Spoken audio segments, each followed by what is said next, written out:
bad, you're gonna be bold, you're gonna be wiser. You're gonna be hard, you're gonna be tough, you're gonna be stronger.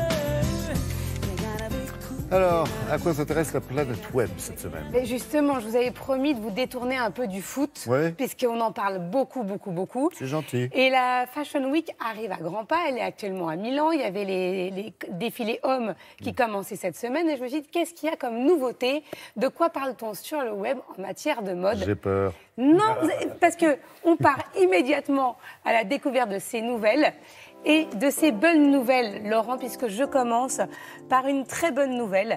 Il y a une célèbre marque de prêt-à-porter sur le web qui commence par un A, qui finit par un S, qui a décidé de supprimer de ses collections le mohair, le cachemire, la soie, suite à la diffusion d'une vidéo qui avait été mise en ligne par PETA. On rappelle, PETA, c'est People for the Ethical Treatment of Animals, qui est une association à but non lucratif et qui milite justement contre la fourrure.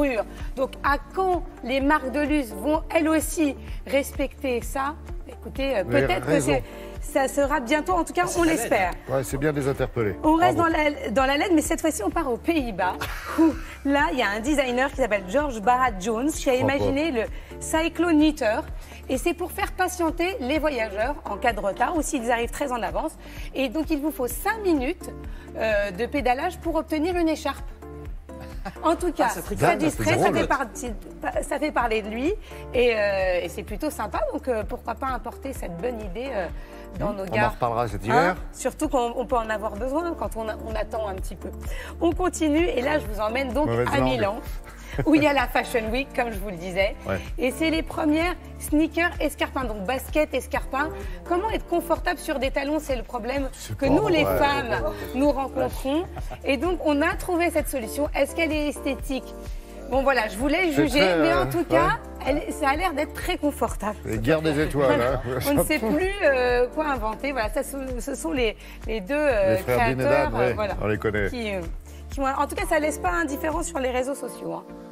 On continue et je vous emmène à Lille rencontrer un entrepreneur qui, suite à un voyage d'études, il est parti à Bogota et là, il s'est rendu compte à la fois de la misère qui était autour de lui, mais également de tous les déchets. Et il s'est dit, est-ce que je ne peux pas combiner les deux? Est-ce que je ne peux pas recycler ces déchets et en même temps réinsérer les personnes qui sont dans la rue? Il est revenu en France et il a monté ça à Tourcoing. Et donc, il recycle des pneus de vélo. D'accord. Ça s'appelle la vie et belt. C'est quand on sait qu'il y a 10 millions de pneus de vélo qui sont brûlés en Europe chaque année, eh bien, c'est plutôt bien. Il a réussi à concilier les deux. Et c'est des personnes en situation de handicap qui créent ces ceintures. Voilà. De ces pneus de vélo qui ne sont pas brûlés, mais récupérés. Et c'est très joli. Isabelle Chalençon fera un sujet prochainement. Il vous montrera à quoi ça ressemble. Et on termine avec le compte Instagram de la semaine. Si je pouvais, je montrerais celui de Télématin chaque semaine parce qu'il y a des coulisses étonnantes. On en est au milliard, et d'ailleurs, on a montré un match de foot. Regardez, connectez-vous sur le nôtre. Bon, non, c'est celui comme on parle de mode, c'est celui d'une mannequin qui s'appelle Andrea Diaconou. Pourquoi on vous parle d'elle? Parce qu'elle est engagée et que pour une fois qu'on trouve un Instagram où une fille se montre naturelle, où elle ne montre pas ses fesses dans toutes les positions, ça fait du bien. Donc voilà, c'est pour ça que je vous parlais d'elle aujourd'hui. Merci beaucoup Laura, c'est vrai, vous avez réussi à nous distraire de cette fameuse Coupe du Monde de football. Merci Thomas, merci Laura.